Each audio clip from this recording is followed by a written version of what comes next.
अंबर ज़ैदी जी, जिस तरीके की बहस इस पूरे देश में चल रही है, एक तरफ हम दिखा रहे हैं योगी मॉडल, एक तरफ हम चर्चा कर रहे हैं नीतीश मॉडल की। योगी मॉडल में खुद मुख्यमंत्री बार बार कह रहे हैं कि कैसे हम माफिया को मिट्टी में मिला रहे हैं, हालांकि सवाल कई हैं इस बात को लेकर भी। एक तरफ नीतीश सरकार का मॉडल है जिसमें अपराधियों को रिहा किया जा रहा है संशोधन लाकर।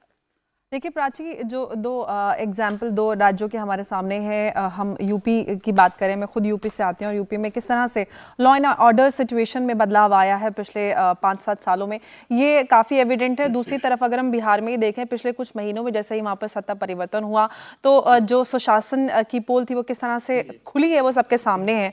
और आए दिन हम बिहार में इस तरह की घटनाएं देखते हैं कि पुलिस को दौड़ा कर कुछ माफिया गुंडे पब्लिक उनको पुलिस को मारती है।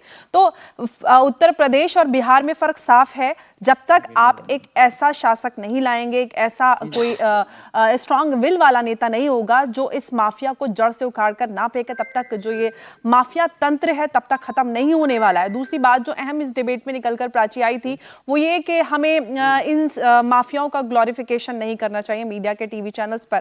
मैंने एक भी मीडिया में कोई ऐसी रिपोर्ट नहीं देखी जहां पर इन मीडिया माफियाओं का ग्लोरिफिकेशन हुआ हो। जो भी इनके काले कारनामे थे उनको उजागर किया जा रहा है, लोगों को बताया जा रहा है कि किस तरह से एक माफिया का अंत किस तरह से होता है, अब जैसा करेंगे वैसा ही बढ़ेंगे।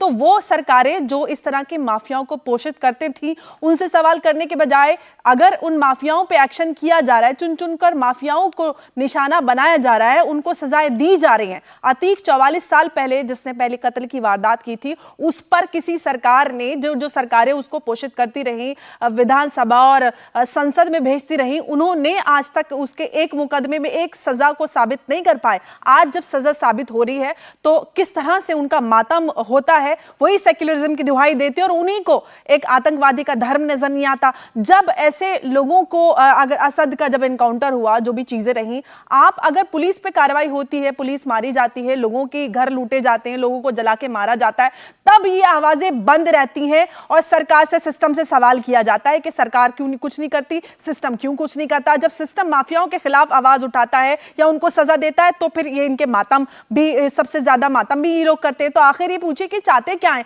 एक तरफ आप सेक्युलरिज्म की भी दुहाई देते हैं, दूसरी तरफ आप चाहते हैं कि सरकार भी कार्य करे इन सब के खिलाफ। तो आप किस तरह से माफिया को अंत किया जाएगा, किस तरह से माफिया खत्म होगा? तस्लीम रहमान जी, इस पर आप छोटा सा रिएक्शन दीजिए। जो बातें अभी कह रही हैं जो है, ये योगी वर्सेस नीतीश नहीं है, ये क्रिमिनलाइजेशन ऑफ पॉलिटिक्स का बेसिक एक इशू है इस देश के सामने, पूरे देश के सामने, और बहुत जघन्य है, बहुत ही सीरियस इशू है जिसे हम पॉलिटिकल पार्टीज के दरमियान या स्टेट्स के दरमियान बांट के नहीं देख सकते।